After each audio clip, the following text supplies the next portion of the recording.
자, 이 시간에는 우리 일과 교재를 다 같이 한번 보시겠습니다. 일과 강의를 하도록 하겠습니다.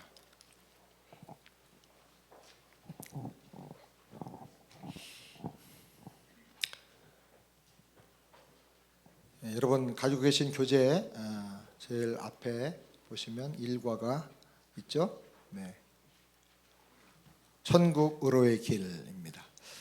그 서론에 여러분 아무래도 사역자들 훈련도 좀 해야 되고 하니까 제가 조금 설명을 드린 다음에 일과 내용을 하도록 하겠습니다. 우리가 전도를 잘 해야 되는데 전도가 잘 안 되는 이유는 몇 가지가 있습니다. 첫 번째로 전도를 하지 않기 때문에 전도가 안 됩니다. 전도하면 하나님 역사하시는데 전도를 안 하기 때문에 전도가 안 됩니다. 두 번째는 전도할 때마다 만나는 수많은 반대의 반응들을 두려워서 우리가 전도를 못합니다.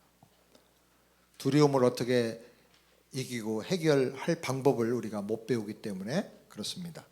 또 세 번째로는 전도를 잘 하도록 훈련을 받지 않았기 때문에 전도를 잘 못하게 됩니다. 훈련하면 아무래도 좀 능력이 있게 되고 준비가 되는데 훈련을 하지 않으니까 전도가 어렵습니다. 네 번째로는 너무 뻔하게 오래된 도구를 사용하기 때문에 전도가 안 됩니다. 한국의 대학가에서 여러 선교단체가 CC 전도 사역리라든지 이런 걸 가지고 전도하려고 그러면 그런답니다. 학생들이 5분만 하세요. 영접해 드릴게요. 그런데요. 사역리 가지고 전도하면 영접할 때까지 계속 한다는 걸 알고 영접해 드릴 테니까 5분만 하고 끝내십시오. 빨리 가십시오. 그렇게 얘기를 한대요. 그러니 복음의 내용은 너무나 중요하고 영원한데 이 복음의 내용을 담는 도구가 너무 오래된 거예요. 잠언에 보면 철 연장을 낡아지 아니하면 힘이 더 드느니라 그랬어요. 철 연장이 날이 잘 서 있을 때는 뭐 풀도 잘 베고 땅도 잘 갈아지는데 날이 무뎌지면 풀이 안 잘라지죠. 더 힘든 것.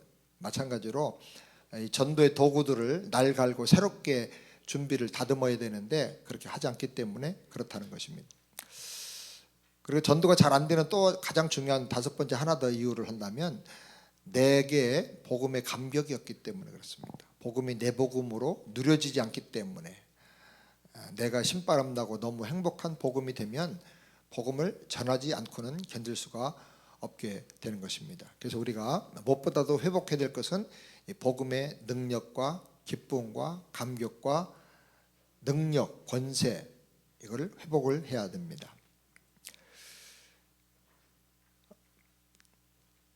우리가 이제 복음을 전하다 보면 제일 어려운 부분이 두 곳이 있는데요. 처음 전도할 때 접촉점을 만들어 전도해야 되는데 시큰둥한 반응을 보이거나 반대하거나 무관심하거나 또 핀잔을 주거나 뭐 이런 경우들을 만나죠. 어떻게 처음 이 마음의 문을 열고 전도 복음을 들을 수 있도록 할 것인가 이게 제일 어렵고요. 그 다음에 30-40분 복음을 다 전했는데 마지막에 예수님 영접하시겠습니까? 그러면은 그때 가서 한국 사람 주로 많이 하는 말이 집에 가서 마누라하고 의논해보고 올게요. 다음에 만나면요. 그리고 그 다음에 못 만나는 거예요. 만나면 또 피해 도망다니고. 그래서 이 마지막 전도하고 나서 영접하고 결신할 때 이제 어려운 문제 이 두 가지가 제일 어렵습니다. 근데 요 그림 1대1 일과에서는 요 두 가지 문제를 잘 다루고 있습니다. 어느 정도 해결할 수 있는 길을 만들고 있습니다.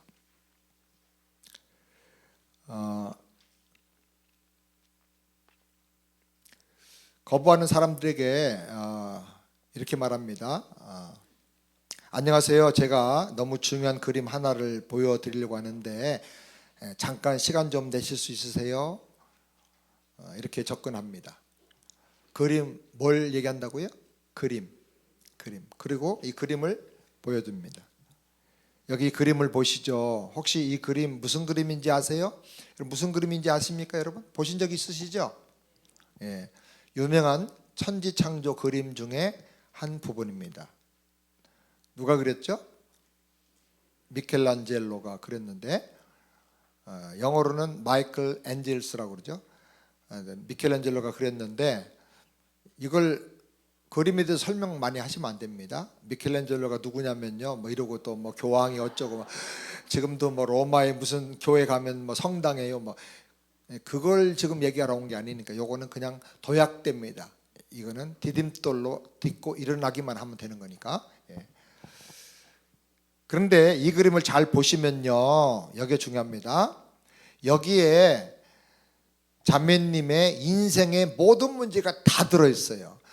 자, 미켈란젤로의 천지창조 그림에 대해서는 대부분 다 알지만 이런 말은 처음 듣잖아요. 거기 인생이 다 들어있다고 하잖아요. 누구의 인생이? 당신의 인생이 다 들어있다고 그런다고요. 그러니까 사람들이요, 예수님이나 교회나 하나님에 대해서 관심이 없는 사람이라도 뭐에 대해서는 관심이 있어요? 자기 인생 문제에 대해서는 관심이 많아요. 그래서 당신의 인생이 여기 다 들어있습니다. 당신의 과거가, 자매님의 과거에 혹시 그분에 대해 조금 아는 게 있으면, 자녀들이 왜 이렇게 속을 새기고 남편이 왜 이렇게 힘들게 하고 슬프고 고통스러운 일이 왜 이렇게 많이 일어났는지 그 이유가 여기 다 있어요. 그러면요, 관심을 가지고 봅니다. 그리고 중요한 것은요, 현재 지금 살면서 왜 그렇게 일은 안 풀리고 속상하고 잠 못 자는 고민이 많은지, 해결이 안 되는지 그 이유도 여기 다 들어있어요. 현재의 일도 다 들어있고.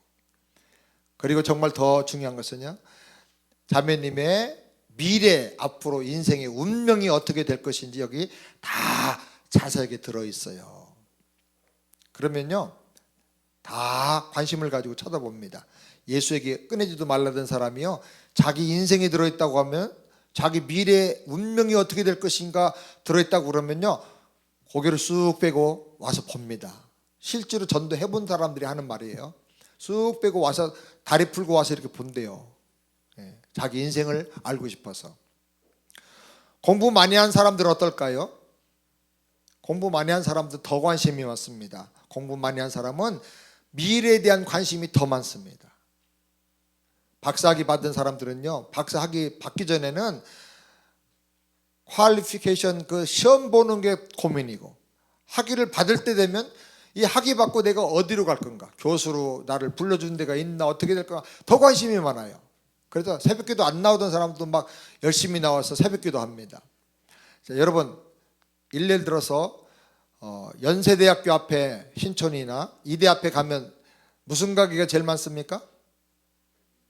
대학 가니까 책방이 많아야 될 텐데 책방은 한두 군데밖에 없죠. 술집, 식당, 그 다음에 옷가게, 또 미용실, 또 자세히 안 보셨구나. 점집이 굉장히 많습니다.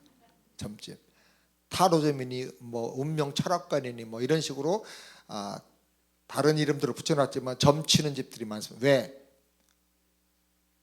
배울수록 자기 인생에 대한 고민이 더 커진다는 거예요.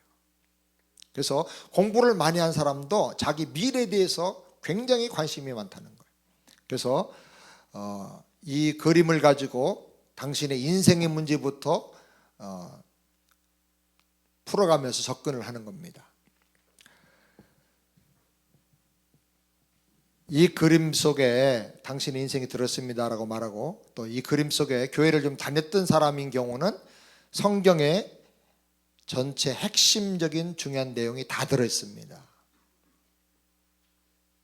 이 그림만 잘 이해하시면 성경의 핵심을 다 이해할 수가 있습니다. 그렇게 얘기하면 좋습니다. 제가 중요한 질문 하나 드리겠는데요, 당신은 오늘이라도 세상을 떠나신다면 천국에 갈 확신이 있으십니까? 요거는 그림 1:1에서 이제 채용하고 있는 전도 폭발에서 나오는 내용인데, 이게 도움이 많이 됩니다.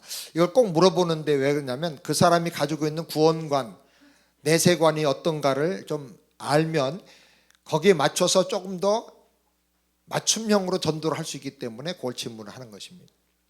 어떤 사람은 잘 대답을 못하고 생각 안 해봤는데요 그럽니다. 그러면 이렇게 합니다. 혹시 어떤 사람이 천국 갈 수 있다고 생각하세요? 그러면 뭐 착하게 살아야죠, 뭐 이런 얘기 하죠. 그러면 그분의 구원관에 대해서 우리가 대충 이해를 할 수가 있는 것입니다. 만약에 주님께서 천국문에서 너를 천국에 들여보내야 할 이유가 뭐냐고 물으신다면 뭐라고 대답하시겠습니까? 그 두 가지 질문을 그래서 합니다. 자, 여기 박스 안에 있는 그림을 보시죠. 이 그림에 세상을 창조하시고 인간을 지으시고 축복하신 하나님의 오리지널 디자인이 잘 나타나 있습니다. 하나님이 뭐라고 그랬죠?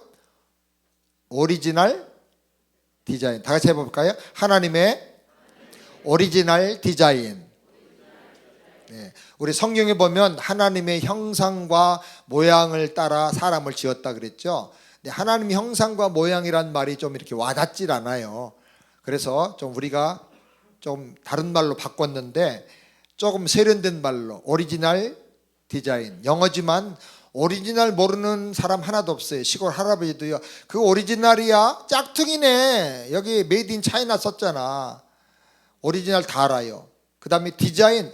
디자인이 좋네. 죽여주네. 그거 어디 거구만. 뭐 이렇게 다 알아요. 디자인. 그래서 시골에 농사 짓는 할머니 할아버지도 오리지널하고 디자인 정도는 다 아셔요. 약간 좀 고상한 언어로 써봤습니다. 영어로 오리지널 디자인. 하나님의 오리지널 디자인을 따라서 우리가 다 지음을 받은 것이 형상과 모양을 따라서 여기 잘 나타나 있습니다. A번 봅니다. 하나님이 세상을 만드시고 에덴 동산과 천국도 만드시고 인간이 거기서 왕처럼 귀하게 살도록 창조하셨습니다. 넘치는 사랑으로 모든 축복을 부어주셨는데 하나님은 먼저 기쁨의 복을 주셨습니다. 무슨 복? 기쁨. 1번 기쁨. 사람을 지으시고 에덴 동산에서 살게 하셨는데 에덴이라고 하는 이름의 뜻이 기쁨이라는 뜻입니다. 우리가 인생을 살 때 밥을 맛있게 먹어야 힘나죠. 마찬가지로 인생도 맛있게 살아야 되는데 인생에 사는 맛은 기쁨이에요. 기쁨을 누리고 살아야 돼요. 기쁨은 모든 문제를 해결할 수 있는 능력이에요. 기쁘게 일하면 몸살도 안 나요. 근데 짜증나고 힘들게 일하면 쉬운 일인데도 몸살 나는 거예요. 그 기쁨이 꼭 회복되기를 바랍니다.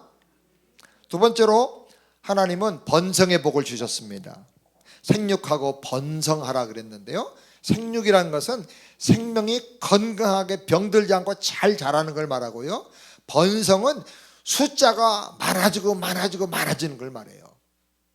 자녀들도 많이 낳고 번성하고 사업을 해도 그냥 하나가 둘 되고 넷 되고 번성하고 하는 모든 일이 번성하게 되길 바랍니다. 그게 하나님이 우리에게 주신 축복이에요. 그리고 세 번째로 하나님은 부유의 복을 주셨어요. 부유는 부족한 것이 없다. 불만스러운 것이 없다. 내 잔과 그릇이 철철 흘러 넘친다. 나에게 부족한 게 하나도 없다. 그렇게 되는 상태를 말하는 거예요. 성경에 보면 에덴 동산에 4개의 강이 흘렀는데 비손강, 기온강, 힛데릴강, 유브라데강인데 그 강가에는 정금과 수많은 보석들이 있었다고 성경은 말하고 있어요. 부잣집에도 보석과 금이 있죠. 근데 그들은 금을 어디다 갖다 놔둡니까? 금고 속에 넣어놓잖아요. 근데 에덴 동산의 하나님은 그걸 구태여 금고에 넣어놓을 필요도 없고 집 마당에다 갖다 놓을 필요도 없고 그냥 강가에 구태여 집에 너 더 좋은 게 많아서 더 부유한 게 많아서 금 보석을 갖다 놓을 필요가 없을 만큼 만족하게 부유하게 해주셨다는 겁니다. 하나님은 우리를 이렇게 부족함 없는 만족을 누리면서 살게 해 주기를 원하십니다. 세 번째로 하나님은 네 번째로 자유를 주셨습니다. 사람을 완전한 인격체로 대우하셔서 로봇이나 기계처럼 어쩔 수 없이 기계적으로 숙명적으로 어떻게 하는 게 아니라 스스로 자유의지를 가지고 내가 자발적으로 사랑하고 내가 자원하는 마음으로 행동하도록 그렇게 정해주신 것입니다. 하나님 같은 인격적인 존재로 나를 창조하신 것이죠. 그리고 하나님은 인간에게 사랑의 복을 주셨습니다. 하와를 지어서 가정을 이루고 서로 사랑하며 행복을 느끼고 그리고 모든 필요를 채워주면서 살게 해주셨습니다. 사랑은 인생의 보람이고 기쁨이고 건강의 비결입니다. 여섯 번째로 하나님은 건강의 복을 주셨습니다. 하나님처럼 거룩의 복을 주셨습니다. 하나님처럼 거룩하고 영광스러운 존재로 지으셨어요. 거룩이란 말은 다르다 그런 뜻이에요. 물질과 다르고 동물과 다른 존재로 지으셨다는 거예요. 이 다르다는 말이 현대에서 굉장히 중요하게 인정을 받기 시작하는데, 다르다는 말은 영어로 difference라고 하는데 달라야 차별화되는 거예요. 엑셀런스가 되는 거예요. 탁월한 것이 되는 거예요. 사업을 해도 똑같이 해서는 안 되죠. 다르게 해야 돼요. 하나님 우리를 다르고 뛰어나게 살도록 그렇게 지으셨다는 거예요. 그리고 하나님은 왕권의 복을 주셨습니다. 왕처럼 권세를 가지고 정복하고 다스리면서 살라는 거죠. 왕권이라는 것은 문제가 생겼을 때 원망하고 불평하고 누구 때문에 이렇게 잘못된 거야 하고 책임 전가하는 게 아니고 그 문제를 직접 나서서 다 해결하고 처리할 수 있는 당당한 능력과 권세를 말하는 거예요. 이 왕권을 잃어버리면 사람은 지배당하는 종이 되는 거예요. 끌려다니고 살게 되는 거예요. 너는 끌려다니지 말고 이제는 지배하고 다스리면서 변화시키면서 살라는 것입니다. 그리고 여덟 번째로 하나님은 우리에게 무슨 복을 주셨죠? 안식의 복을 주셨습니다. 사람은 안식이 필요해요. 이 안식하면서 우리는 재충전을 받게 되고 회복하게 되는 거예요. 안식하면서 누리게 되는 거예요. 받은 복을 누리게 되는 거예요. 그 다음에 아홉 번째로 하나님 우리 인간에게 무슨 복을 주셨어요? 교제의 복을 주셨습니다. 하나님과 교제하며 살 수 있도록 축복해 주셨습니다. 교제는 따라서 합시다. 교제는 수준을 결정해 준다. 예. 친구 따라 강남 간다고 하죠. 그 사람의 친구를 보면 그 사람의 수준을 알 수 있다고 그러죠. 우리가 하나님과 교제한다는 것은요 얼마나 대단한지 몰라요. 우리가 이 나라의 대통령이 일주일에 한 번씩 나를 불러가지고 나와 같이 밥을 먹는다 그러면 내가 이 나라에 뭐가 돼요? 특별한 존재가 되고 실세가 될 거예요. 실세. 대통령의 생각을 다 읽어내는 사람이 될 거예요. 밥만 먹습니까? 교제하면서 그 비밀과 계획을 알게 해주고 생각을 공유하게 되고 감정을 같이 공유하게 되는 거죠. 비전을 공유하게 되는 거예요. 또 내가 어떤 문제를 부탁하면 또 들어주기도 하고요. 그래서 이 교제한다는 것은 내 수준을 탁월하게 만들어주는 거예요. 근데 우리가 한 나라의 대통령도 아니고 만왕의 왕이신 온 우주 만물의 창조주 하나님과 교제하게 되니까 우리가 얼마나 대단한 사람이 되는 것입니까? 제가 잘 아는 장로님 가운데 한 분 오늘 오셨는데, 정호봉 장로님은 새벽 기도를 한 번도 안 빠지세요. 여기서 미국 가서 피곤한 그 시차가 있음에도 불구하고 그 다음날 꼭 새벽에 나오시더라고요. 근데 왜 새벽에 나오시냐? 새벽에 하나님과 교제하면서 하나님께 결제를 받는데요, 하나님의 지시를 받고 결제를 받고 사업을 하니까 그동안에 한 번도 안 된 일이 없다는 거예요. 엄청난 큰 기업가가 되셨어요. 정말 그렇게 가난한 시골에서 태어나셨는데 아주 대단한 기업가가 되신 거예요. 왜? 하나님과 교제하니까, 하나님의 비밀과 지시를 받고 사니까 이런 특별한 인생을 살 수가 있는 거예요. 열 번째로 하나님 인간에게 영생의 복을 주셨습니다. 영생은 영원히 사는 생명의 길이만이 아니고 생명의 수준과 생명의 권세와 생명의 풍성함과 생명의 영광을 말하는 거예요. 하나님 같은 차원의 생명으로 하나님과 함께 교제하면서 영원히 사는 거예요. 인간에게 가장 중요한 대표적인 10가지만을 생각해 봤습니다. 이 모든 복이 다 주어진 상태를 가리켜서 우리가 다른 말로 천국을 누린다라고 말합니다. 그게 뭐라고요? 천국입니다. 자, 천국은 죽어서 가는 곳이 아니고 이 땅에서부터 이걸 누리고 사는 거예요. 영생이 이 10가지 내용이에요. 이 10가지 내용을 누리고 사는 게 바로 영생이에요. 하나님 주신 생명, 영원한 생명. 이 생명을 누리고 살게 되시길 바랍니다. 이것이 바로 하나님의 오리지널 디자인입니다. 내 인생을 이렇게 살라고 하나님께서 디자인해서 나를 이 땅에 창조해 주신 것입니다. 자, 한 가지 질문을 드리겠습니다. 당신은 지금 이렇게 살고 계십니까? 당신이 이렇게 살고 있지 못하다면 그것은 정상이 아닙니다. 이건 너무 중요합니다. 당신이 이렇게 살지 못한다면 그것은 정상이 아닙니다. 반드시 하나님의 오리지널 디자인을 회복하셔야 됩니다.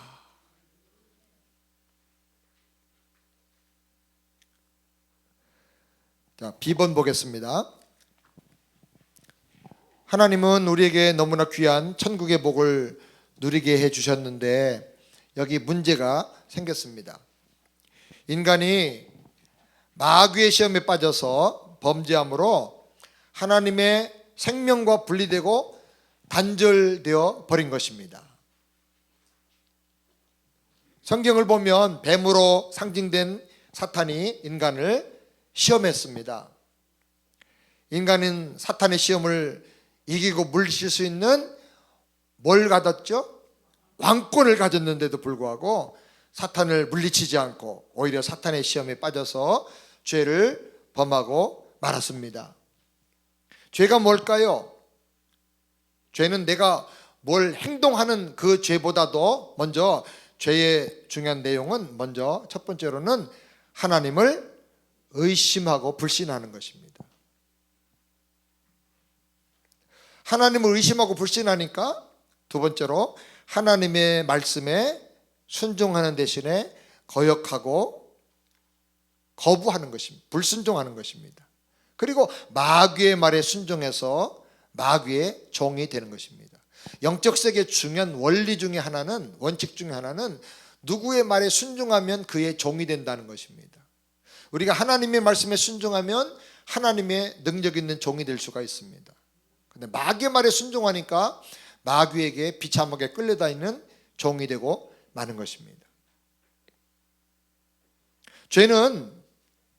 죄를 지으면 그냥 끝나는 게 아니고 죄는 여러 가지 특성을 가지고 있는데 하나는 인격적인 좋은 관계를 다 끊어놓는다는 것입니다. 만약에 아이들이 죄를 지어서 엄마한테 아빠한테 부끄러운 마음을 가지면 어떻게 됩니까? 엄마 아빠를 자꾸 피해 다닙니다. 엄마 학교 갔다 왔어요. 그리고는 가방 던져놓고는 안 보입니다. 그전 같으면 엄마 뭐 먹고 싶어, 배고파요, 엄마 같이 TV 봐요. 그리고 품에 매달릴 아이가 어디 들어가서 안 나와요. 왜 그러죠? 죄는 인격적인 관계를 멀어지게 만들어 놓습니다. 심지어 우리가 멀리 떨어져 있는 어떤 사람과 전화 통화를 하는데 뭔가 죄가 느껴지는 순간에 그 사람과 멀어지고 끊어지는 느낌을 우리가 전하면서 느끼게 되죠. 죄는 인격적인 관계를 끊어놓습니다. 인간은 죄를 범함으로 말미암아 하나님과 분리되어서 C번입니다. 단절되어 버리고 말았습니다. 그러자 모든 축복은 다 사라지고 반대로 저주가 찾아오게 되었습니다. 나무가 뿔에서 잘려서 단절되자 생명이 죽어버리고 꽃이 시들고 잎사귀가 시들어 떨어져 버리는 것과 같습니다. 향기있던 꽃이 시들고 썩어서 냄새가 나고 그래서 잘라서 쓰레기통에 던지고 나중에 태워져 버리는 것과 똑같지요. 인간이 죄로 말미암아 하나님과 분리되고 단절될 때 기쁨 대신에 뭐가 왔어요? 반대쪽으로 슬픔이 왔습니다. 자, 거기다 한번 적어보세요. 쉬운 것은 물어봐라. 쉬운 것은 물어보십시오. 전도할 때 그냥 일반적으로 쭉 설명만 하지 말고 질문을 하면서 전도하시면 그 사람의 마음을 열고 이 내용에 같이 동참하게 됩니다. 어려운 건 물어보지 마세요. 어려운 거. 예를 들어서 인간이 죄로 말미암아 하나님과 분리되고 단절될 때 번성 대신에 뭐가 왔다고 그랬죠? 저주와 질병이 왔습니다. 이건 좀 어렵습니다. 대답하기가. 번성하는 대신에 생명이 약해져 가지고 저주가 오고 질병이 오게 됐는데 그건 대답이 어렵죠. 그런 거는 물어보지 마세요. 어려운 거 물어보면요, 그거 대답 못하고 나면 그 다음에 진도가 안 나가요. 그걸 내가 왜 대답 못했지? 그리고 그 다음 말에 이제 마음이 거기 계속 쓸려 잡혀 있으니까 어려운 건 물어보지 마세요. 쉬운 것만 물어보시고, 자, 쉬운 건 물어보고 대답하면, 자, 물어봅니다. 한번 죄로 말미암아 하나님과 분리되고 단절되니까 뭐가 왔어요? 부요 대신에 가난이 왔습니다. 자, 쉽지만 요거는 칭찬을 하세요. 쉬운 거는 물어보고 대답하면 칭찬을 10번 해라. 참 잘하시네요. 아주 굉장히 이거 정말 이거 다 너무 잘 이해하시고 앞으로 굉장히 하나님의 사랑을 많이 받겠어요. 이렇게 막 격려하고 칭찬을 해주시기 바랍니다. 칭찬하면 사람의 마음이 활짝 열립니다. 그 다음에 죄 때문에 자유 대신에 뭐가 왔어요? 방황이 왔습니다. 요거는 물어보지 마십시오. 조금 어렵습니다. 자유 대신에 방황. 방황이란 게 뭡니까? 자유롭게 돌아다니는데 돌아갈 집이 없는 거, 이거 방황이라 그럽니다. 열심히 다니는데 어디로 가야 될지 방향을 못 잡는 거, 방향을 잃어버리고 사는 거, 이게 방황이에요. 방황. 죄 때문에 사랑 대신에 뭐가 왔어요? 증오와 미움이 생겼습니다. 죄로 인해서 거룩 대신에 추악한 존재가 되었습니다. 그래서 동성애를 주장하고 동물하고 또 성생활하고, 지금 유럽에서는 동물과 결혼식 한다고 난리 나잖아요. 동성애의 그 다음 단계가 동물과 결혼하는 거예요. 그러니까 얼마나 인간이 참 이 거룩을 잃어버릴 때 비참하고 누추한 존재가 되는가를 우리가 알 수가 있습니다. 그 다음에 죄 때문에 왕권 대신에 종 노릇하는 존재가 되었습니다. 왕권을 가지면요, 어떤 문제가 생겨도 절대로 책임을 다른 사람한테 돌리지 않아요. 내가 당당하게 해결할 수가 있어요. 문제를 다 해결할 수가 있어요. 그런데 종노릇하면 어떻게 돼요? 종노릇하는 특징이 뭐냐면 책임 전가하는 거예요. 누구 때문에 라고 원망하고 불평하는 거예요. 불평하고 원망하면 그 사람은 종노릇하고 있는 증거예요. 나는요, 누구 때문에 속상해 죽겠어요. 그 사람은 그 사람 때문에 맨날 속상해서 죽는 종으로 사는 거예요. 종으로. 누구 때문에 뭐뭐 때문에 못한다, 그 사람은 지금 종노릇하고 있는 특징인 거예요. 그 다음에 죄로 말미암아 하나님과 분리되고 단절되니까 안식 대신에 뭐가 왔어요? 불안과 우울증이 왔어요. 그래서 휴가 가도 불안해. 갔다 오면 더 피곤해. 잠을 자도 잠이 안 오는 거예요. 죄로 말미암아 하나님과 분리되고 단절되니까 하나님과 교제 대신에 뭐가 왔어요? 영적인 단절이 왔어요. 그래서 아무리 불러도 하나님이 응답이 없어요. 하나님을 찾을 수가 없고 만날 수가 없어요. 그리고 죄로 말미암아 하나님과 단절되니까 하나님과의 교제 대신에 영적인 단절이 오고, 영생 대신에 뭐가 왔어요? 죽음과 심판이 오게 된 것입니다. 이 모든 게 다 죄로 인해서 하나님과 단절되어 생기는 결과입니다.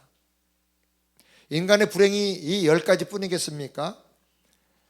우리가 대표로 이렇게 생각해 봤는데, 이렇게 하나님과 단절되어 사는 상태를 가리켜서 다른 말로 말하면 지옥이라 그렇게 말하는 것입니다.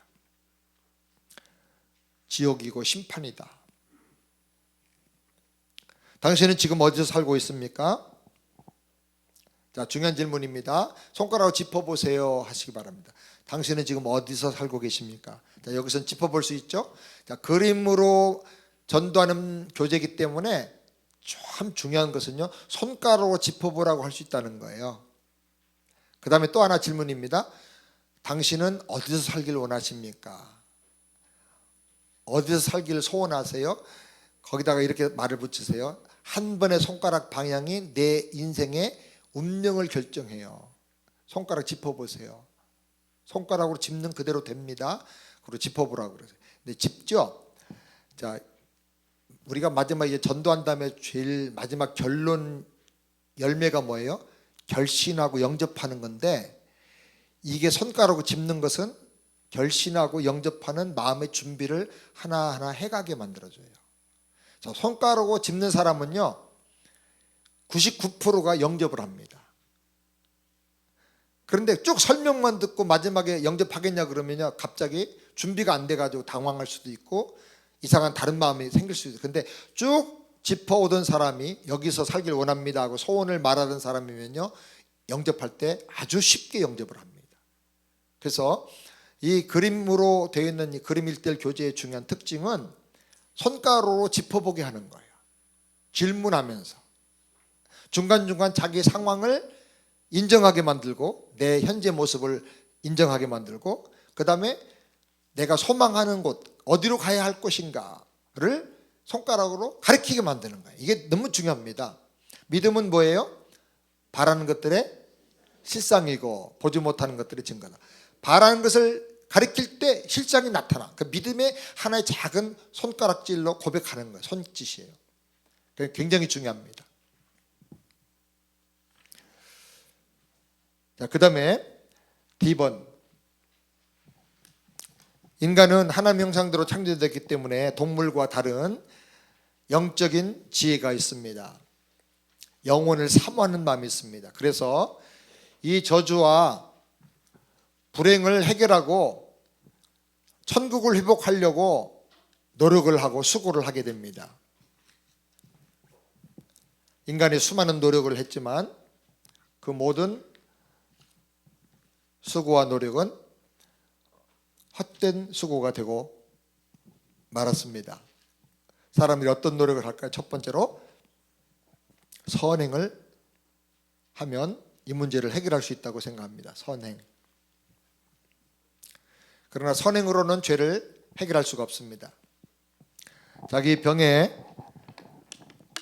독약이 이만큼 들어있는데요. 이거 먹으면 10,000명이 죽습니다. 제가 한번 먹어보겠습니다.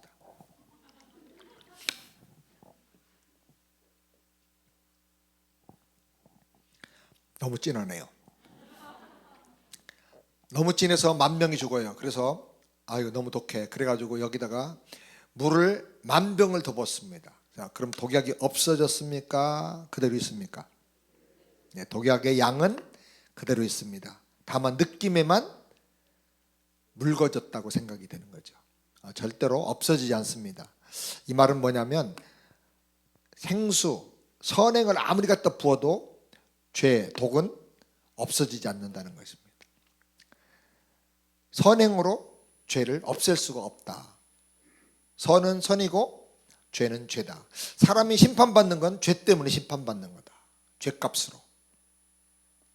제가 우리 동네에서 그 미국 경찰들도 잘 알아요. 저희 교회를. 우리 거기에 있는 미국 시장도 우리 교회를 잘 알고, 저희 교회 와보시면 깜짝 놀랄 게 새벽이나 밤에 오면요 미국에는 땅이 하도 넓어서 이 아틀란타에 가로등이 없습니다. 근데 저희 교회 오는 길에만 가로등이 얼마나 멋있는지 몰라요.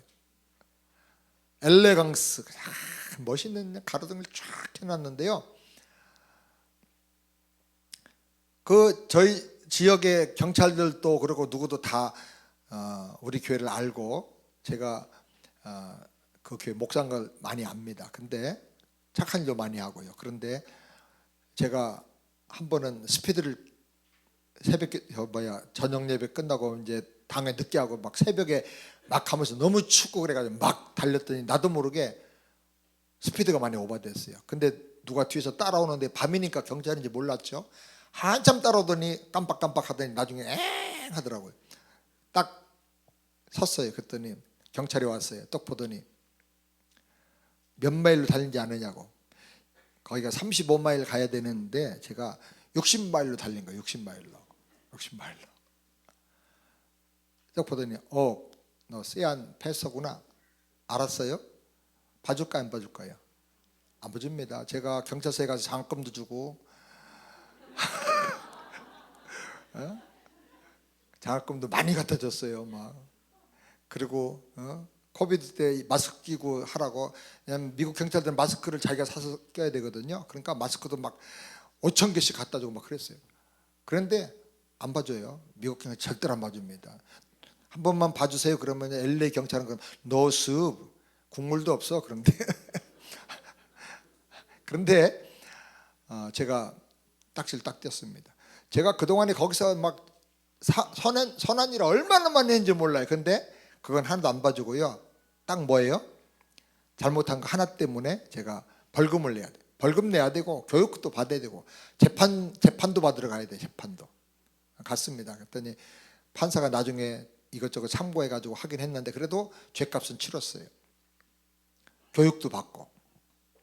그러니까 아무리 좋은 일 많이 해도요, 착한 일 많이 해도 그걸 가지고 죄를 덮을 수는 없고 해결할 수는 없다는 거예요. 사람들은 지식을 많이 쌓으면 인생의 문제가 해결될 거라고 생각합니다. 근데 지식이 많으면 인생의 문제가 더 복잡해집니다. 더 고민이 많아집니다. 단순하게 노동해서 사는 사람들은 굉장히 잠을 잘 자는데요, 책을 많이 읽은 사람은요, 책 권수가 늘어나는 것만큼 잠이 줄어들어요. 저희 집에는 책이 한 13,000권 정도 있는데요, 확실히 책이 많으면요 복잡해요. 제가 잠 잘 잘까요? 못 잘까요? 대답 한번 해보세요. 책 때문에는 잠을 못 잡니다. 주님의 은혜 때문에 기도로 겨우겨우 잠을 자는데, 확실히 심플하게 사는 삶은 살기가 어려워요. 책을 많이 보면. 세상에 있는 모든 책을 다 갖다가 본다 하더라도요, 내가 누군지를 몰라요. 내가 죽은 다음에 어디로 갈지를 몰라요. 이 지식을 가지고는 인생의 문제를 해결할 수가 없어요. 솔로몬은 말하기를 지식이 많으면 번민만 많아진다 그랬어요. 번민만 많아진다. 자, 사람들은 종교를 가지고 인생의 문제를 해결하려고 합니다. 종교는 유한한 인간, 육체를 가진 인간이 영이신 하나님, 무한한 하나님을 찾아가려고 하는 노력을 말합니다. 그런데 육을 가진 인간이 육을 가진 사람을 찾아가서 만나는 것도 어려워요. 그 사람을 만나도 그 사람에 대해 다 알기가 어려워요. 그런데 육을 가진 인간이 영이신 하나님, 보이지 않는 하나님 찾아가고, 유한한 인간이 한 점도 안 되는 티끌만한 인간이 영원하신 하나님을 만난다는 것은 그건 더 불가능한 일이에요. 여러분, 이 우주가 얼마나 큰지 아십니까? 우리가 살고 있는 지구가 있는데 지구보다도 태양은 몇 배나 큽니까? 억수로 크죠. 몇 배인지 정확히 몰라도 억수로 크죠. 근데 태양보다 더 큰 별들이 이 우주 안에는 막 셀 수 없이 많습니다. 우리 태양계가 속해 있는 그 은하계가 있는데, 이 태양계가 속해 있는 은하계 안에는 별이 4천억 개가 있습니다. 4천억 개. 4천억 개 별 중에는 태양보다 몇십만 배 더 큰 별들이 수도 없이 많다고 그럽니다. 그런 것이 4천억 개 모여가지고 한 은하계가 형성이 되는데, 우주 안에는 이런 은하계가 4천억 개가 더 있어요. 4천억 개가. 그래도 그 끝에 우주가 어느 정도인지 알 수가 없어요. 아직까지. 근데 그 우주를 하나님이 말씀 한마디로 창조하신 하나님이요, 그 하나님은 얼마나 어마어마한 하나님이십니까? 광대하시고 영원하시고 끝이 없는 하나님이세요. 그 하나님 우리 인간이 어떻게 찾아가요? 만나요? 육을 가진 인간이, 유한한 인간이 영원하신 하나님, 영이신 하나님을 찾아서 만날 수가 없어요. 그래서 모든 종교는 결국은 하나님을 못 만나니까 어디로 빠지느냐, 철학 종교가 되든지 윤리 종교가 되든지 아니면 미신과 샤머니즘으로 빠질 수밖에 없어요. 하나님이 아무리 찾아도 못 만나니까 이거 하나님이라고 생각하고 나무를 깎아서 만들고 돌을 깎아 만들어서 우상을 만들어서 하나님이라고 생각하고 섬기는 거예요. 우상 종교, 미신 종교, 철학 종교, 윤리 종교가 되고 마는 것입니다. 유교는 윤리 종교죠. 윤리 종교. 공자가 유교의 대표적인 창시자라고 할 수 있는데, 공자가 말하기를 나는 15살에 학문의 길로 가기로 마음을 결정했고 30살에는 세상에 내 존재를 알렸고 40살에는 어떤 일에도 미혹됨이 없었고 50살에는 하늘의 뜻을 내가 알았고 60살에는 모든 일의 순리를 알 수 있었고 70살에는 하고 싶은 대로 해도 법도에 어긋난 일이 없었다라고 고백을 했어요. 그런데 공자의 70살 이후의 말년에 사랑하던 아들이 죽어요. 그리고 제자들 중에 몇 사람이 죽어요. 그러자 하늘이 자기를 버렸다고 상심하고 자기 고향인 곡부로 돌아가서 하늘이 나를 버렸다 슬퍼하고 절망하면서 살다가 72세에 갑자기 세상을 떠나서 죽습니다. 석가모니, 석가 불교는 철학 종교입니다. 깨달음의 종교인데요. 석가는 추종자인 춘다란 사람이 준 돼지고기 음식을 먹고 식중독에 걸려가지고 설사하다가 80살에 죽었어요. 여러분, 석가모니가 어떻게 돌아가셨냐면 설사하다가 식중독으로 돌아가셨어요. 왕자의 영광을 다 버리고 생로병사의 이 문제를 해결하려고, 108번뇌의 문제를 해결하려고 입산수도해가지고 처음에는 신을 만나면 해결될 거라고 신비주의에 들어갔는데 신비주의도 아니라는 걸 깨닫고 그 다음에 극도로 고행을 합니다. 잠도 앉아서 자고 그냥 간식하고. 그래서 뭐 일설에 하면 그 석가모니 부처의 그 머리에 이렇게 울럭불럭 튀어나온 거 있잖아요. 그게 뭐냐 그러면 곱슬머리냐 뭐. 그런데 어떤 사람은 그게 달팽이라 그래요. 달팽이. 하도 가만히 앉아 있으니까 몸이 점점 식어져 가지고 달팽이가 이게 바위인지 나무인지 해가지고, 근데 좀 따뜻하니까 거기 올라가 있는 거예요. 그럴 정도로 움직이지 않은 거예요. 움직이지 않고. 그래서 돌을 닦아서. 돌을 닦다가 한 가지 깨달았어요. 뭐냐면 배고프다는 걸 깨닫고, 또 하나는 이렇게 극도의 고난을 해가지고 고행을 해가지고 생로병사를 해결하는 길을 깨달았다고 하면, 나는 깨달았는데 일반 세상 사람은 어떻게 이렇게 다 따라와서 이걸 해결하라고 할 수 있겠느냐. 그래서 이거는 안 되겠다. 그걸 깨달았어요. 그래서 고행을 다 풉니다. 그러고 나서 이제 밥 먹기 시작합니다. 석가모니가 이제 밥을 먹는다 그러니까 동네에서 이분은 초청해서 잔치를 하고 막 그랬어요. 근데 어느 사람이, 이 추종하는 춘다란 사람이 초청을 해가지고 음식을 막 차려진 돼지고기를 먹고 이게 설사를 해가지고 식중독으로 돌아가셨어요. 80살에. 그 80살에 죽기 전에 남기고 이런저런 했던 내용이 이제 그 화엄경에 나온다 그래요. 제가 마침 도리라고 하는 사람이 강의할 때 제가 그 영상을 마침 봤어요. 그래서 그 장면을 잘 이렇게 배웠는데, 석가모니 마지막 모습이 그래요. 도 닦다가 뭐 뭘 깨닫고 돌아가신 게 아니고 설사하다가 지쳐가지고 돌아가셨단 말이죠. 종교로 해결할 수 없는 거예요. 그래서 불교는 인간의 모든 죄와 고통의 문제를 해결하고 구원받는 종교가 아니고 그냥 깨닫는 깨달음으로 끝나는 종교입니다. 소크라테스는 71세에 사약을 먹고 죽었습니다. 그는 말하기를 나는 아무것도 모른다. 단지 나는 아무것도 모른다는 사실을 안다. 너 자신을 알아라. 그렇게 말하고 죽었어요. 마음에서는요,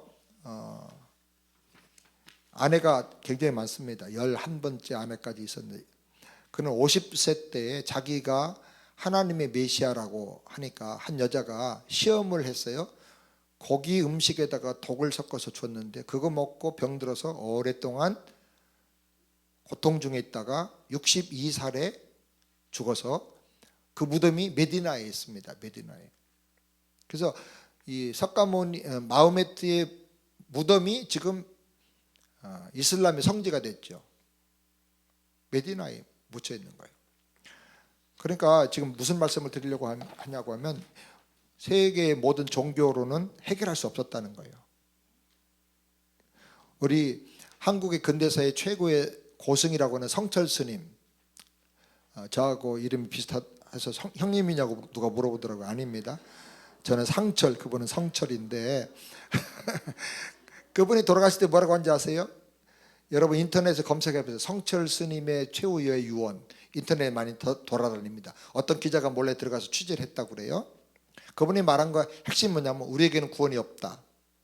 나는 지옥으로 간다. 나는 도둑놈이다. 자기는 강도라 그랬나요? 부처는 도둑이요, 나는 강도다.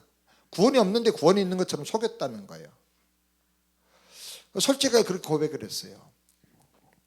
돌을 아무리 닦아도 아무리 종교 생활해도 절대 구원의 길이 없다는 거예요. 구원으로 이 인간의 문제를 해결할 수가 없다는 것입니다.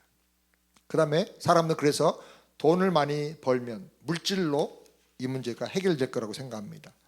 그런데 여러분, 돈 많은 부자들이 나는 마음이 평안하고 천국을 누린다, 나는 아무 염려 걱정 없다, 인생의 모든 문제가 해결됐다, 그렇게 말한 사람 여러분 보셨습니까? 1950년대만 해도, 저희 어렸을 때만 해도요, 가난은 했지만 행복했어요. 누가 자살했다, 농약 먹고 죽었다 그러면요, 군 전체에서 소문날 정도로 아주 희귀했어요, 그때는.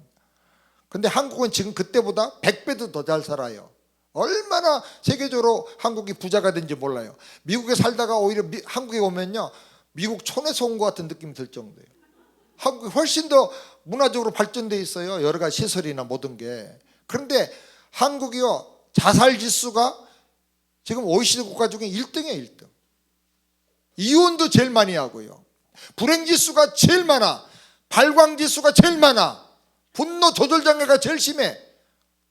2층에서 뛴다고, 아파트에서 살면서 막 시끄럽다고 한두 번 얘기했는데 안 듣는다고 도끼 들고 가서 찍어요, 사람을. 세상에 이런 나라가 어디 있냔 말이죠. 훨씬 더 물질이 많아졌는데 물질 가지고는 해결이 안 되는 거예요.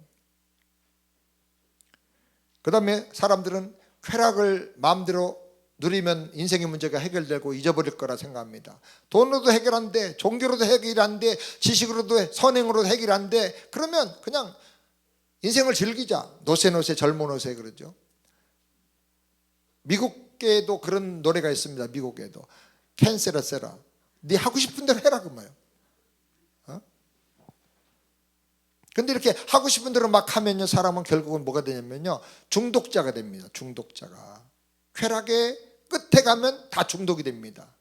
도박 중독, 알코올 중독. 지금은 마약이 심각합니다. 한국도 마약이 엄청나게 심각한 걸로 알고 있는데, 미국은요, 아이들이 국민학교만 가면 원하지 않아도 손만 벌리면 마약 줍니다. 그냥 줘요, 마약을. 중독자가 될 때까지는 그냥 줘요. 그러니까 그냥 마약 먹어요. 중독이 됩니다. 마약 중독, 섹스 중독, 포르노 중독, 게임 중독, 니코틴 중독, 알코올 중독. 결국은 어떻게 됩니까? 인생이 페인이 되고 버리고 말아요. 페인 되고 버려. 그래서 허무하게 인생이 완전히 페인이 돼가지고 끝나버리고 맙니다. 인간이 이 문제를 해결해 보려고 수많은 노력을 했지만 모든 노력은 다 헛된 수고로 끝나버리고 맙니다. 자, 당신은 지금까지 어떻게 살아오셨습니까? 지금 이 여섯 가지 중에 어떤 일에 좀 더 이렇게 집중해서 살아오셨습니까? 한번 얘기해 보게 합니다. 그러면 선한 사람이 착한 일을 해야 천국 간다고 대답했던 사람은 여기서 많이 고민을 하게 됩니다. 이게 아니구나 깨닫게 됩니다. 인간의 모든 노력으로 인간의 문제 해결이 불가능하기 때문에 우리를 사랑하시는 하나님께서 특별한 방법으로 우리에게 그 해결의 길을 보여주셨습니다. 물에 빠져 스스로 살 길이 없어 죽어가는 우리를 불쌍히 여기고 구원하기 위해서 직접 물로 뛰어 들어오신 것입니다. 아멘입니까? 사람이 물에 빠져 죽어가는데 누가 물에 뛰어 들어간다 그러면 거기 몇 가지 이유가 있습니다. 첫 번째는 내가 죽어도 너는 살려야 되겠다, 내가 너를 너무 사랑해, 내 목숨보다 더 사랑해, 그런 뜻이에요. 내 아들이 죽어, 내 딸이 죽어, 그러면 어떻게 해요? 뛰어 들어가는 거예요. 내 아내가 죽어가 물에 빠져서 뛰어 들어가, 안 들어가요? 대답이 안 나오네. 남편이 죽어가요, 그럼 어떻게 해요?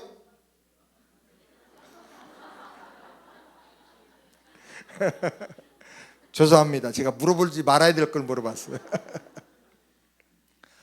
내가 물에 뛰어 들어간다 그 말은 내 생명보다 너가 더 소중하다 그 말이에요. 여러분, 하나님께서 그 아들을 이 땅에 보내셨으면 무슨 뜻이에요? 너 내 아들보다 너 소중해. 너는 그렇게 중요한 존재야. 그런 날이에요. 아멘. 네. 그리고 또 뛰어들어갔어. 그 이유가 뭐예요? 이 방법밖에 없기 때문에. 이 방법밖에.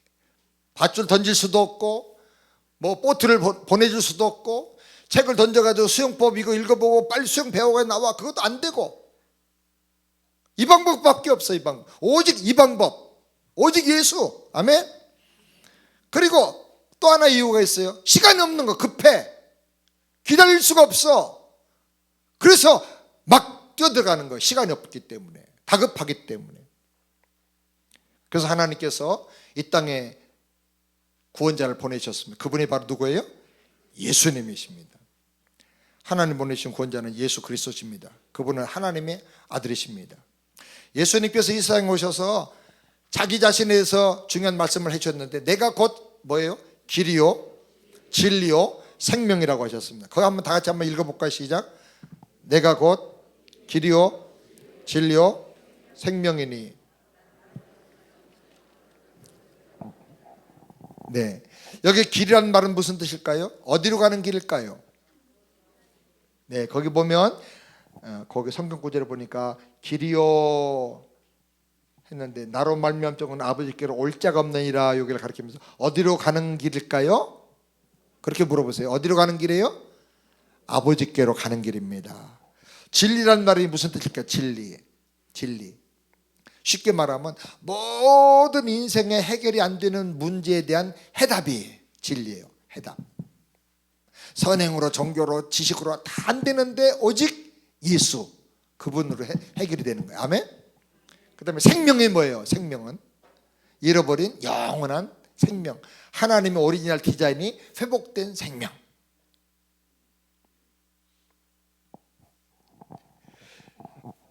예수님께서 길이요 진리요 생명이신 예수님께서 우리를 위해서 하신 가장 위대하고 중요한 일이 바로 십자가에서 죽으신 것입니다. 예수님 십자가에서 우리를 대신해 죽으시면서 마지막으로 하신 중요한 말씀이 있는데 다 이뤘다 그랬어요. 다 이뤘다. 다 같이 해봅시다. 다 이뤘다. 헬라어로 뭐라고 그러죠? 테텔레스타이. 같이 테텔레스타이. 그 뜻이 뭐냐면 계산 끝냈다. 값을 다 치렀다 그 말이에요. Paid off. 무슨 값이에요? 죄값. 죄로 말미암아 하나님과 분리되고 저주 가운데 빠져있는 그 죄값을 다 계산 끝냈다. 하나님과 단절되게 만든, 하나님과 원수되게 만든, 내 인생에 저주를 불러온 그 모든 죄값을 다 주님께서 계산 다 끝내셨다.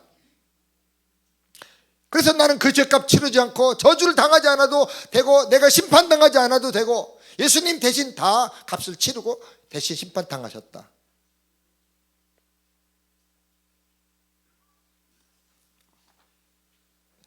그리고 우리를 위해서 완전한 구원의 길을 열어놓아 주신 것입니다. 이제 구원이 준비된 거예요. 어떻게 구원을 받을 수 있습니까? 네, 오직 믿음으로 받습니다. 요한복음 1장 12절 한번 다 같이 읽어보겠습니다. 영접하는 자, 그 이름을 믿는 자에게 하나님 자녀가 되는 권세를 주셨습니다. 네. 오직 믿음으로 받습니다. 믿음이 뭘까요? 앞에 구절을 가리킵니다. 손가락으로. 뭐 하는 게 믿음이에요? 영접하는 것. 가운데 곧자가 들어가 있는 것은 앞에 있는 말과 뒤에 있는 말이 같다는 뜻이죠. 믿는 것은 곧 영접하는 것입니다. 한번 해볼까요? 믿는 것은 곧 영접하는 것이고 영접하는 것이 곧 믿는 것입니다. 믿는 사람에게는 하나님의 자녀가 되는 권세를 주셨다 그랬습니다. 예수님을 구원자로 믿어야 합니다. 믿는 것은 받아들이고 영접하는 것입니다. 그럼 어떻게 영접하면 될까요? 그 밑에 보면 요한계시록 3장 20절 있죠? 다 같이 한번 읽어볼까? 시작. 볼지어다 내가 문 밖에서 두드리는 누구든지 내 음성을 듣고 문을 열면 내가 그에게로 들어가 그로 더불어 먹고 그는 나로 더불어 먹으리라. 네. 자, 지금까지 성경에서 보면요, 볼지어다라는 말이 나오면요, 그 다음에 나오는 말이 굉장히 중요한 말이에요. 뭐라고 말씀했냐면 나는 여기 예수님이죠. 문 밖에서 무슨 문일까요? 대문일까요? 우리 마음의 문일까요? 우리 마음의 문, 인생의 문을 두드리세요. 누구든지 내 음성을 듣고, 지금 예수님 음성을 제가 대신해서 들려드렸는데 이게 바로 예수님 음성을 들으시는 거예요. 문을 듣고 문을 열면 무슨 문을 열어요? 내 마음의 문을 열면, 내 인생의 문을 열면, 나는 누구라고 그랬죠? 예수님이. 그는 누구예요? 자매님이에요. 자매님에게로 들어가서 자매님과 더불어 같이 먹고 산대요. 같이 더불어 먹고 사는 게 누구예요? 한 가족이 되는 거죠. 그는 나로 더불어 먹으리라. 같이 더불어 먹고 산다. 거기 더 많은 깊은 뜻이 있지만은 너무 많이 설명하면 어려워하니까. 마음을 열고 영접하면 영원한 생명 되신 예수님이 내 마음과 내 인생 속으로 들어오시겠다고 약속하셨습니다.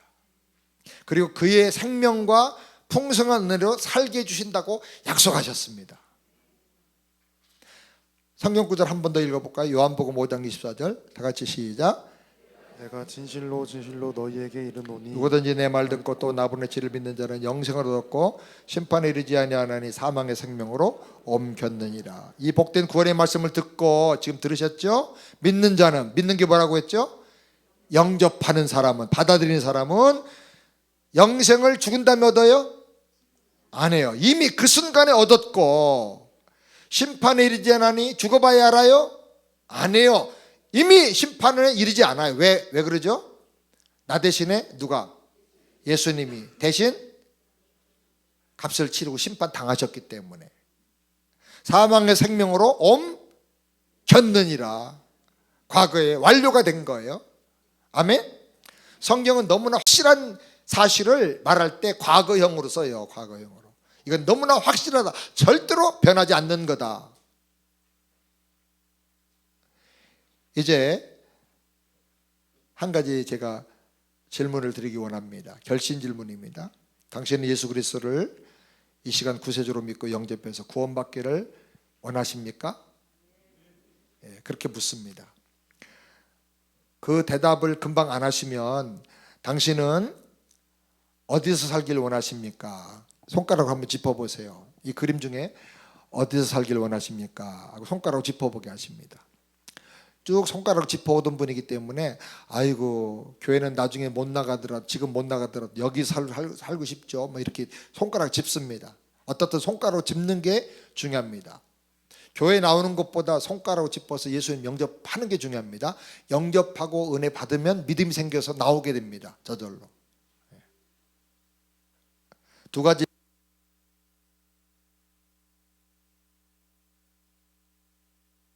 원하십니까? 하고 질문하시고, 어디서 살기 원하십니까? 손가락 짚어보십시오 라고 질문하십시오. 손가락으로 가리키는 그대로 당신의 인생의 방향이 결정됩니다. 말씀하시기 바랍니다. 감사합니다. 자, 당신이 예수 그리스도를 구세주로 믿고 영접하기 원하신다면 먼저 당신의 죄를 인정하십시오. 하나님 없이 살았던 죄를 인정하고 회개하시기 바랍니다. 그리고 나에게 구원이 필요합니다, 예수님이 필요합니다 라고 고백하면서 기도로 예수님을 영접하시기 바랍니다. 이 시간 기도로 예수님을 영접할 수 있습니다. 저를 따라서 먼저 한번 기도로 영접하시기 바랍니다. 그리고 한 단락씩 끊어서 짧게 읽으면서 따라서 하게 하세요. 그 다음에 한 번은 따라서 하게 한 다음에 그 다음에는 이제는 자매님이 기도하듯이 눈을 뜨고 요구를 기도하는 것처럼 하나님 앞에 읽으면서 생애 최초로 가장 중요한 기도를 한번 들으시기 바랍니다. 그리고 기도를 혼자 소리내서 하게 하세요. 읽으면서 기도를. 그렇게 하면요, 그때 굉장히 강력한 성령의 역사가 나타납니다. 자, 하나만 드리고 이제 일과를 마치겠는데, 만약에 여기까지 쭉 전도를 해왔는데 끝까지 잘 듣다가 마지막에 가가지고 주저하고 미루는 사람이 있어요. 그게 이제 전도할 때 제일 힘들죠. 한 30-40분 잘 듣다가 갑자기 미루는 거예요. 다음에 만나면 할게요, 뭐 그러고 또 마누라하고 의논해보고 나서 결정할게요. 그런 사람도 있고 별 사람 다 있습니다. 자, 그런 일을 몇 번 겪고 나면 그 다음에 전도가 힘을 잃어버려 가지고 그래서 전도를 섣불리 이제 용기 있게 못하게 되는데요. 그때 어떻게 되느냐? 옛날에 사형리를 저도 이제 대학교 다닐 때 훈련 받으면은 뭐라고 그러냐면 억지로 결심시키지 말고 다음에 만날 때를 기약하고 좋은 인상을 남기고 축복하면서 헤어져라 그랬거든요. 그래서 그렇게 했어요. 그러세요. 그럼 억지로 영접하지 마시고요. 다음에 또 만납시다. 그러고 막 좋은 인상 남기고 이제 빠이빠이 하고 하나님 사랑합니다. 그러고 보냈어요. 그럼 다음에 만나요, 못 만나요? 못 만나요. 어쩌다가 만났어. 길에 저쪽에 와. 그럼 어떻게 해요? 저 사람 됐다. 그러면 도망가 버려 어디로. 그래서 이게 잘못된 걸 깨달았어요. 그래서 제가 사실은요, 처음에 반대하는 엔티들한테 어떻게 전도해야 됩니까? 요 문제를 놓고요, 한 달 정도 기도하다가 그것도 하나님의 응답과 감동으로 요 그림을 만들게 된 거예요. 그림으로.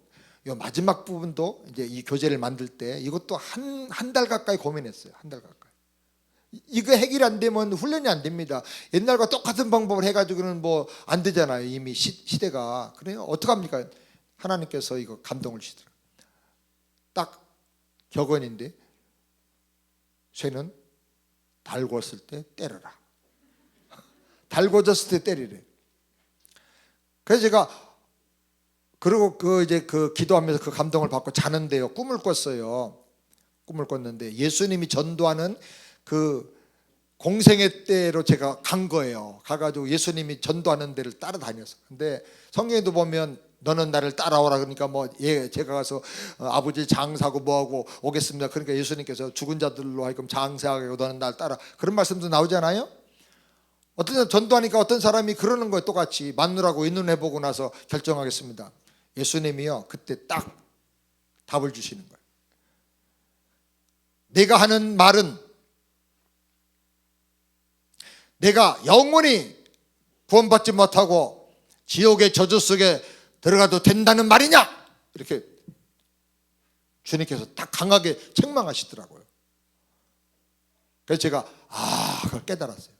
그래서 제가 뭐라고 말하냐면요, 그렇다면 당신은 죄와 저주 형벌에서 구원받지 못하고 그대로 살다가 죽어서 영원한 지옥의 심판 속에 들어가기를 원한다는 뜻입니까? 이렇게 물어보세요. 만약에 다음에 만누라고 의논을 하고 나서 결정하겠다 그러면요, 그러세요. 혹시 그 말씀이 죄와 저주 가운데 형벌에서 구원받지 못하고 이렇게 살다가 영원한 저주와 심판을 당해도 좋다는 그런 뜻입니까? 그렇게 물어보세요. 그건 세게 물어보지 마시고, 그런데 이제 아주 신중하게, 아주 중요하게 그렇게 심각하게 물어보세요. 그러시면요, 90% 이상의 사람들이요, 뭐라고 대답하면 그건 아니고요. 사람이 말대로 되거든요.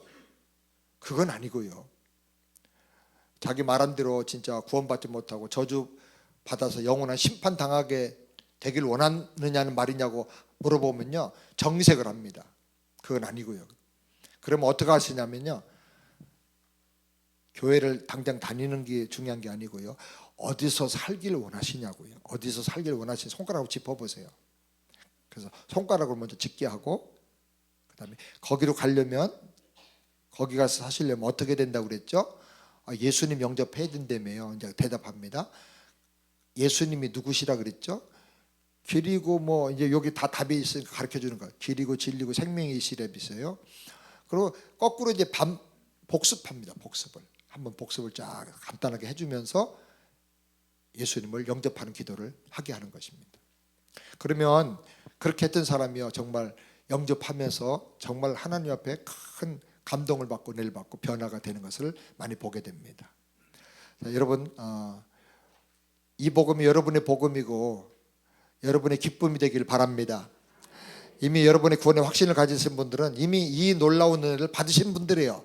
이것이 회복이 되고 누려지기를 우리 주님의 이름으로 축원합니다.